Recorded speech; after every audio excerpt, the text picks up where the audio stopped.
वो काली रात। यह कहानी 17 साल की जिमी की है, जो कि दिवाली की छुट्टियां मनाने अपने मौसी के घर कोची जा रहा था। जिमी का परिवार उसकी मौसी के गांव में घुसा ही था कि जिमी को बहुत तेज प्यास लगी और उसके पापा ने साइड के एक दुकान पर गाड़ी रोक दी। तभी जिमी के पापा को कुछ लोगों की भीड़ दिखी। वहाँ वह आसपास खड़े कुछ लोगों से पूछने लगे कि भीड़ क्यों लगी हुई है। कोई कुछ जवाब देता उससे पहले ही जिमी की नज़र भीड़ के बीच में पड़ी एक औरत की लाश पर गई। उस लाश को देखते ही जिमी को ऐसा लगा कि कोई परछाई उसे छूकर गुजरी है। तभी जिमी का ध्यान सड़क पर पड़े उस औरत के सजने और संवरने के सामान पर गया और उसने नज़रें चुराते हुए वहाँ से एक कड़ा उठा लिया। इतनी देर में जिमी के पापा उसे बुलाने लगे। उसने जल्दी से वहाँ से कड़ा अपनी पॉकेट में रखा और वहाँ से चला गया। अपनी मौसी के घर पहुंचने के बाद जिमी सबसे थोड़ा अजीब अजीब सा बर्ताव करने लगा। उसके घर वालों को लगा कि वह उस सड़क पर लाश को देखकर डिस्टर्ब हो गया है, पर जिमी का ध्यान अभी भी उसके पास रहे उस कपड़े पर था। वह अपने कमरे में शीशे के सामने उस कड़े को पहनकर देखता और मुस्कुराता रहता।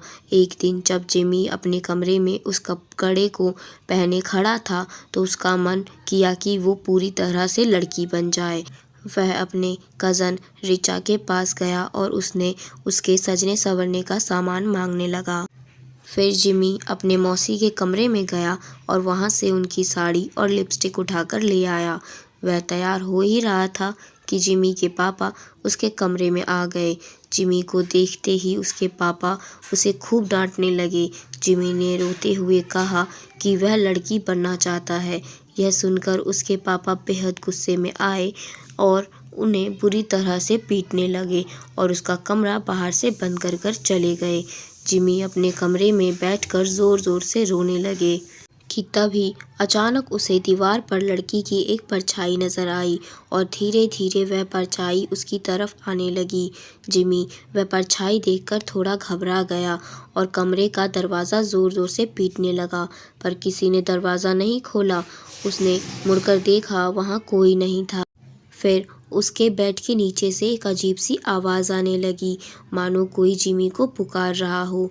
जिमी ने जैसे ही बेड के नीचे देखा, वहाँ उसी औरत की लाश पड़ी हुई थी जो उस दिन जिमी को सड़क पर दिखी थी।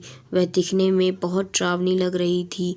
वह औरत उसकी ओर रेंगते हुए आई और जिमी में समा गई। जिमी वहीं बेहोश हो गया।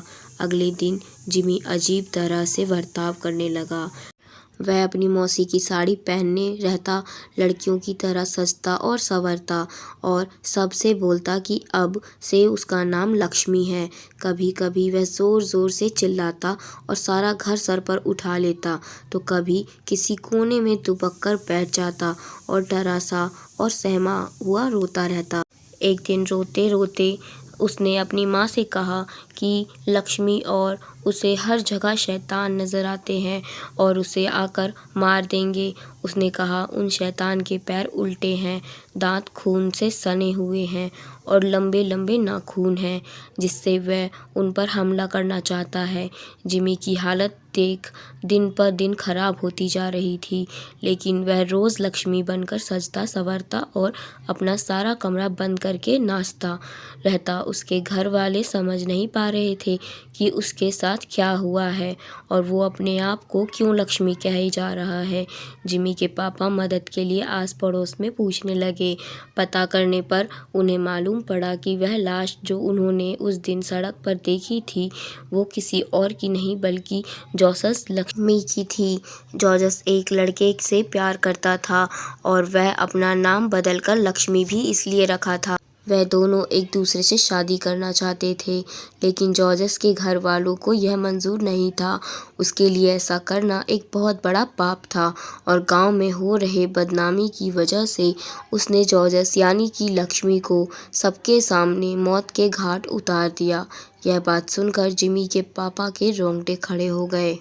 उन्हें जिमी के साथ अपने बर्ताव के लिए बहुत पछतावा हुआ। उन्हें समझ में आ गया था कि उनके बेटे जिमी के शरीर में ज़रूर लक्ष्मी की आत्मा घुस गई है। वह जल्दी से पूरी बात बताने के लिए घर के लिए निकले, लेकिन तब तक बहुत देर हो चुकी थी। जिमी उस दिन भी अपना कमरा बंद करके नाच रहा था कि तभी उसे लगा कि उसके दरवाजे पर शैतान उसे मारने के लिए आ गए हैं। वही शैतान जिसके पैर उल्टे थे, दांत खून से सने हुए थे और लंबे लंबे नाखून थे। जिमी घबराहट के मारे ज़ोर ज़ोर से चिल्लाने लगा। उसके बाकी के घर वाले जब तक वहां दरवाजे तोड़कर अंदर घुसे, जिमी का शरीर पूरी तरह से अकड़ चुका था।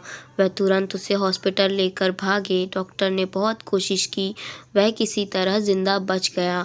जब जिमी के पापा ने सब कुछ जॉर्ज की कहानी बताई, तब सभी परिवार वालों को जॉर्ज के लिए बहुत दुख हुआ और उन्होंने जॉर्ज के लिए प्रार्थना किया। और जब उन्हें जिमी के पास वो कड़ा मिला, उन्होंने वो भी जॉर्ज की कब्र के साथ गड़वा दिया। कुछ दिनों बाद जिमी बिल्कुल ठीक हो गया। आज उसे लक्ष्मी के बारे में कुछ भी याद नहीं, लेकिन लक्ष्मी की तरह कई ऐसे लोग हैं जिनको गलत समझा जाता है और उन्हें उनके पसंद के लिए लोगों का बहुत बुरा बर्ताव सहना पड़ता है। यहाँ तक कि कई लड़कों को लड़कियों से प्यार करने के लिए और कई लड़कियों को लड़कों से प्यार करने के लिए लोग उन्हें मार डालते हैं। यह कहानी भले ही एक काल्पनिक कहानी है, लेकिन इस कहानी में एक बहुत ज़रूरी मैसेज छुपा हुआ है। सबको प्यार करने का हक है और हम सभी को हर इंसान के प्यार की कदर करनी चाहिए।